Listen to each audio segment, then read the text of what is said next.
Então, o que eles dizem, os maias, é que talvez pela aproximação de Nibiru, talvez porque o movimento seja cíclico, porque a gente chega no centro da galáxia.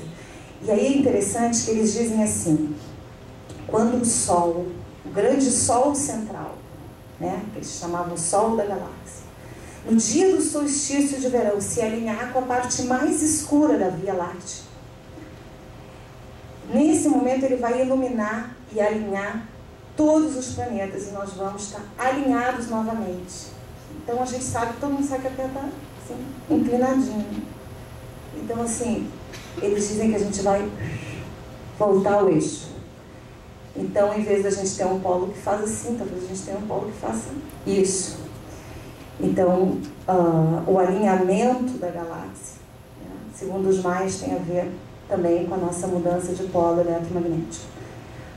O polo magnético é diferente do polo real. Você tem o norte magnético e o norte real no planeta.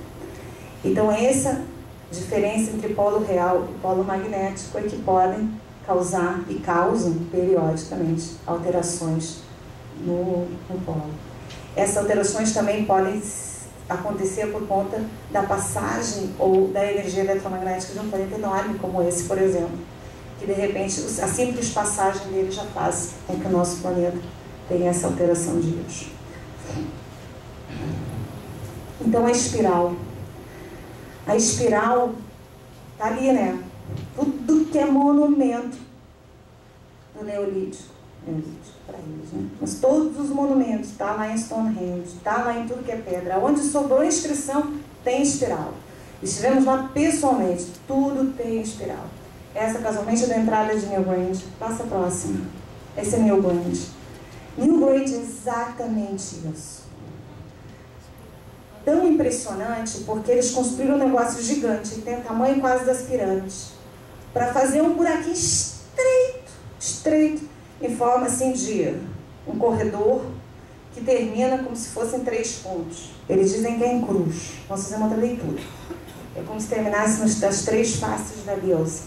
Na donzela, a primeira, a anciã no meio, a mãe no meio, a anciã na ponta. Lá na ponta, ele ilumina durante 9 minutos. 9 minutos.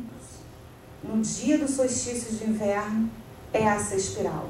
Então é como se o Sol se alinhasse e 9 minutinhos ele vai bater lá no fundo nessa espiral durante 9 minutos e só serve para isso. Para que fizeram um negócio tão grande, para fazer uma coisa de 9 minutos?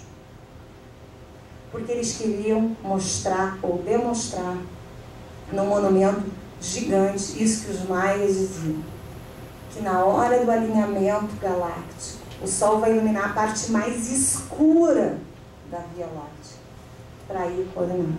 Então, assim na Terra, como no céu, o tempo todo. Então, assim, a teoria do alinhamento galáctico, a nível macro, no planeta deve ser isso, a nível micro, era exatamente isso. Então, eles botavam, talvez, as cinzas, talvez os pertences, porque também não encontraram. E nenhum desses monolitos encontraram muita sepultura, não. Eles dizem que tudo é sepultura, mas não é bem assim.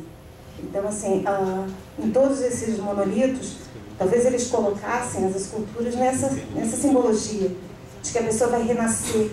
Então, eu entrego para o fundo, para a escuridão da Terra, né, as cinzas, as partes, enfim, para que na hora que o Sol venha, esse Sol de novo traga a luz, a vida, etc. Passa para cima para mim. Bom, aí nós vamos encerrar com um dos, talvez, mais interessantes e belos mistérios atuais, que são os crop circles. Esse foi fotografado pela gente num pedido absolutamente especial, porque à época os crop circles só aparecem na região de Avebury e Stonehenge durante o período da colheita, que é durante o verão, que antes não tem vegetação para eles poderem cavar. E esse aconteceu muito antes, aconteceu em abril, e a gente pôde fotografar quando a gente esteve lá no 1º de maio. Esse é um círculo bem grande, mas serve para vocês terem a proporção. Isso aqui é um trator, o tamanho do trator com as suas coisas de passar, os defensivos, e o tamanho do crop circle. Essa próxima. Esse é o mais impressionante de todos, porque esse contém uma mensagem cifrada que está escrita em código Morse, que foi já traduzida, e diz: vocês estão esperando o quê? As coisas estão prestes a acontecer, a hora da transformação é agora e nós vamos ajudar.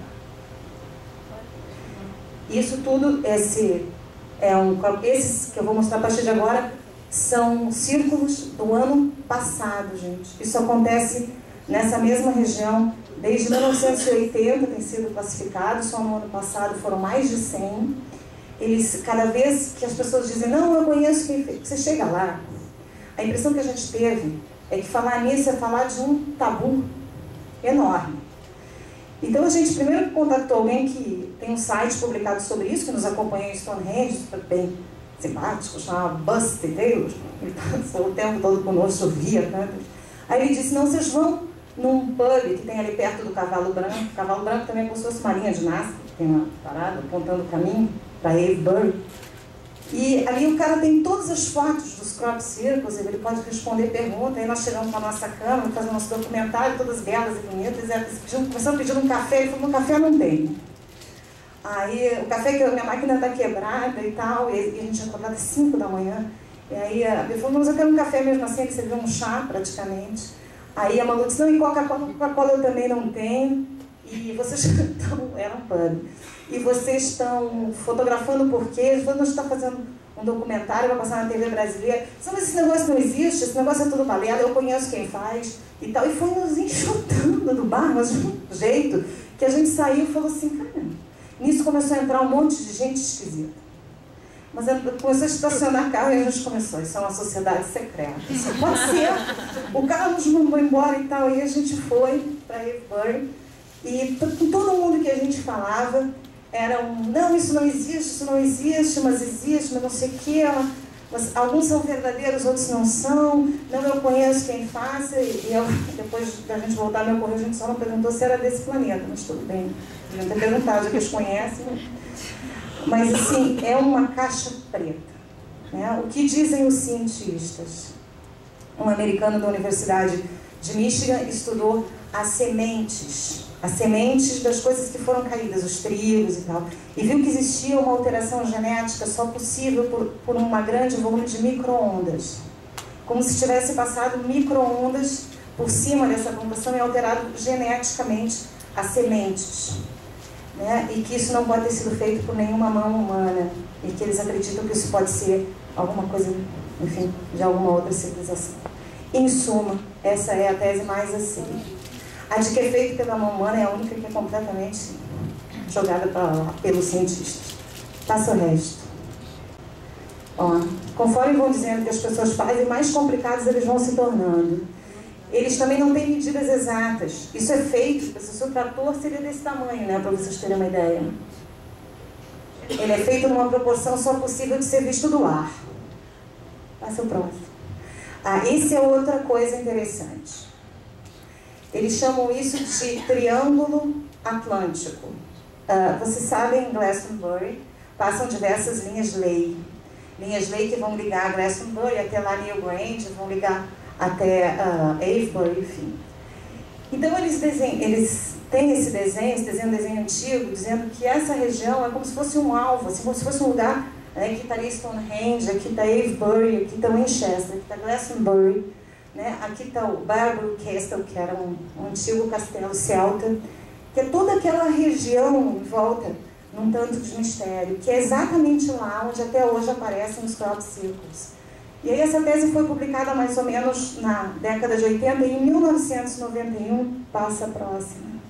Ó, ele apareceu exatamente o mesmo diagrama numa plantação.